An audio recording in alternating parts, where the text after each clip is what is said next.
ناظرین کرام، ایک دفعہ سلطان شمس الدین تمش اپنا دربار لگائے بیٹھے تھے اور قاضی بھی وہاں پر موجود تھا۔ لوگوں کے مقدمات سنے جا رہے تھے کہ اچانک دربار کے باہر سے ایک عورت کے چیخنے کی آوازیں آنے لگی۔ سلطان شمس الدین اپنے تخت پر بیٹھے ہوئے تھے۔ جب انہوں نے چیخنے چلانے کی آوازیں سنی تو سلطان شمس الدین رحمۃ اللہ علیہ نے اس عورت کو اندر بلانے کا حکم دیا۔ سلطان شمس الدین رحمۃ اللہ علیہ اپنے وقت کے بہت ہی نیک حکمران تھے اور نبی کریم صلی اللہ علیہ وسلم کی سیرت طیبہ اور شریعت اسلامیہ کے مطابق اپنی حکومت کو چلا رہے تھے۔ دوستو، جب وہ عورت اندر آ گئی تو آپ فرمانے لگے کہ تجھے کیا ہوا ہے، تو کیوں اتنی چیخو پکار کر رہی ہے؟ تو وہ عورت کہنے لگی کہ اے سلطان، میری کوکھ میں بچہ ہے، ایک شخص نے میرے ساتھ غیر شرعی کام کیا ہے اور میرے ساتھ ناجائز تعلقات رکھے، اس طرح مجھے حمل ہو گیا، اب میرا بچہ پیدا ہونے والا ہے۔ مگر جب میں اس شخص کے پاس گئی تو اس شخص نے اس بچے کا باپ بننے سے صاف انکار کر دیا اور وہ مان نہیں رہا کہ یہ اس کا بچہ ہے۔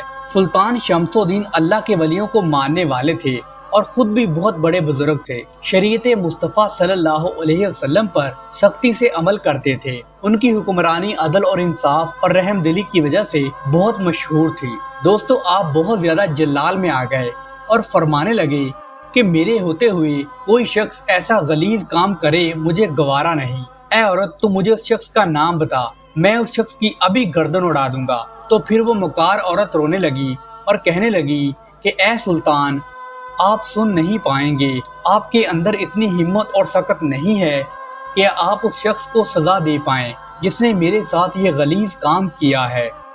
سلطان شمس الدین رحمۃ اللہ علیہ فرمانے لگے، تو اس شخص کا نام تو بتا، پھر دیکھنا میں اس بندے کا کیا حشر کرتا ہوں۔ اگر میں اس بندے کی گردن نہ اڑا دوں تو پھر کہنا۔ دوستو، جب اس عورت نے اس شخص کا نام لیا تو دربار میں سناٹا چھا گیا۔ اس عورت نے کہا کہ اے سلطان، یہ بچہ خواجہ بختیار کاکی رحمۃ اللہ علیہ کا ہے۔ اس شخص نے میرے ساتھ ناجائز تعلق قائم کیا اور میرے ساتھ ناجائز عمل کیا ہے اور یہ بچہ اسی کا ہے، مگر وہ ماننے کو تیار نہیں۔ دوستو، یہ سن کر سلطان شمس الدین کے اوپر سکتہ طاری ہو گیا۔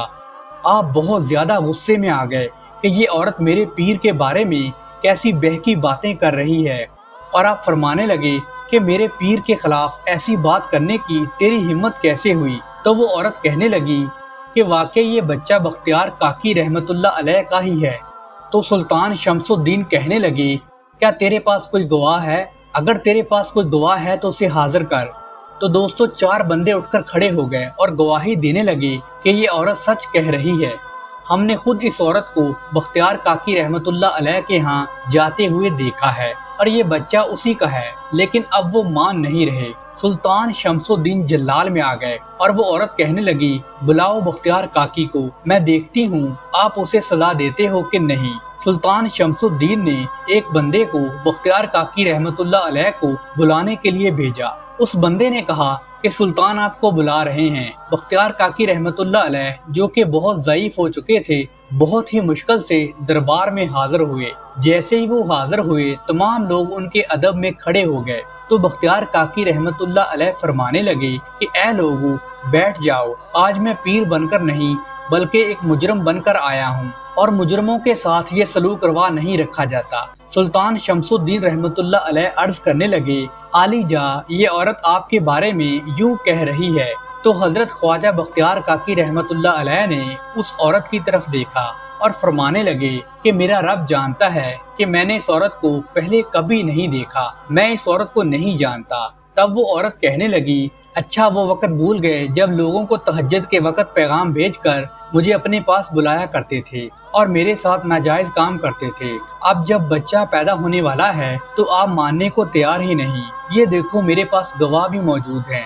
خواجہ بختیار کاکی رحمۃ اللہ علیہ کے ماتھے پر پریشانی کی وجہ سے پسینہ آ گیا۔ خواجہ بختیار کاکی رحمۃ اللہ علیہ نے آسمان کی طرف نگاہ اٹھائی اور بارگاہ الہی میں عرض کی، اے مولا، اگر تو اسی حال میں میرے سے راضی ہے تو میں بھی تجھ سے راضی ہوں۔ پھر خواجہ بختیار کاکی رحمۃ اللہ علیہ نے سلطان سے عرض کی کہ مجھے 1 دن کی مہلت دے دیں، کل دوبارہ دربار لگا لیں اور آپ جو بھی فیصلہ کریں گے مجھے قبول ہوگا۔ دوستو سلطان نے دربار برخاست کر دیا اور آپ کو ایک دن کی مہلت دے دی اور خواجہ بختیار کاکی رحمت اللہ علیہ اپنے گھر آ گئے۔ جب آدھی رات کا وقت ہوا تو بختیار کاکی رحمت اللہ علیہ اٹھ گئے، وضو کیا اور مصلے پر بیٹھ گئے اور اللہ کو یاد کرنا شروع کر دیا۔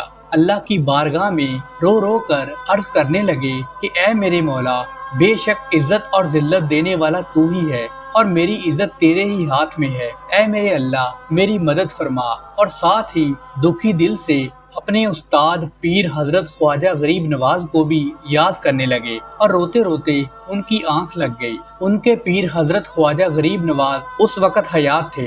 آپ کی خواب میں آئے اور کہنے لگے کہ اے بختیار کاکی، گھبرانا نہیں، میرا انتظار کرنا، میں آ رہا ہوں، میں کل صبح دربار پہنچ جاؤں گا، سلطان سے کہنا کہ میرا انتظار کرے۔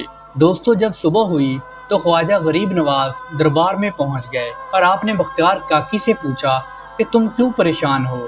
تو دوستو خواجہ بختیار کاکی رحمت اللہ علیہ منہ سے تو کوئی جواب نہ دے سکے، لیکن آپ کی آنکھوں سے آنسو جاری ہو گئے۔ سرکار خواجہ غریب نواز رحمت اللہ علیہ جلال میں آ گئے۔ آپ نے اس عورت کی طرف غصے سے دیکھا اور کہنے لگے، اس عورت کی کوکھ میں پلنے والے بچے تیری ماں بختیار کاکی رحمت اللہ علیہ پر تیرے باپ ہونے کا الزام لگاتی ہے، تو ان سب کو سچ بتا دے۔ وہ عورت کہنے لگی کہ کیا کبھی پیٹ میں پلنے والا بچہ بھی بولا ہے؟ سرکار غریب نواز رحمت اللہ علیہ نے فرمایا، چپ کر اے بدکار عورت، اللہ چاہے تو سب کچھ ہو سکتا ہے۔ خواجہ غریب نواز رحمت اللہ علیہ کا ارشاد فرمانا تھا کہ اس عورت کے پیٹ سے اتنی صاف آواز آئی کہ سبھی لوگوں نے صاف صاف سنا۔ بچے نے کہا کہ میری ماں کا بیان بالکل غلط ہے اور یہ بڑی بدکار اور جھوٹی عورت ہے۔ بچے نے مزید کہا کہ بختیار کاکی رحمت اللہ علیہ کے دشمنوں نے اس عورت کو یہ سب سکھا کر بھیجا ہے تاکہ آپ کی عزت لوگوں کے سامنے گر جائے۔ دوستو بچے کی یہ بات سن کر وہاں پر موجود سبھی لوگوں کو بہت حیرت ہوئی اور اس عورت نے جھوٹ بولنے اور الزام لگانے کا اعتراف کر لیا۔ سرکار خواجہ غریب نواز رحمت اللہ علیہ نے فرمایا کہ عزت اللہ تعالیٰ کے ہاتھ میں ہوتی ہے۔ یہ کہہ کر انہوں نے بختیار کاکی رحمت اللہ علیہ کا ہاتھ تھاما اور دربار سے باہر جانے لگے تو سلطان شمس الدین رحمت اللہ علیہ ان کے پیچھے بھاگے اور عرض کرنے لگے، علی جاں آپ کدھر جا رہے ہیں؟ خواجہ غریب نواز نے فرمایا کہ بختیار کاکی میرا تھا، تمہاری سلطنت میں اسی لیے بھیجا تھا کہ لوگ ان سے فیض حاصل کر سکیں اور ان کی عزت کریں، لیکن یہ تیرے بس کی بات نہیں ہے، اسی لیے آج میں انہیں واپس اجمیر لے کر جا رہا ہوں۔ دوستو سلطان نے التجا کی کہ علی جاں انہیں ادھر ہی رہنے دیں۔ یہ سن کر خواجہ غریب نواز رحمت اللہ علیہ مان گئے اور بختیار کاکی سے فرمایا، اب تو ان کے پاس رک جا، اب انشاءاللہ قیامت تک کوئی بھی تیری طرف آنکھ اٹھا کر نہیں دیکھے گا اور نہ ہی تیری رسوائی کا سبب بنے گا۔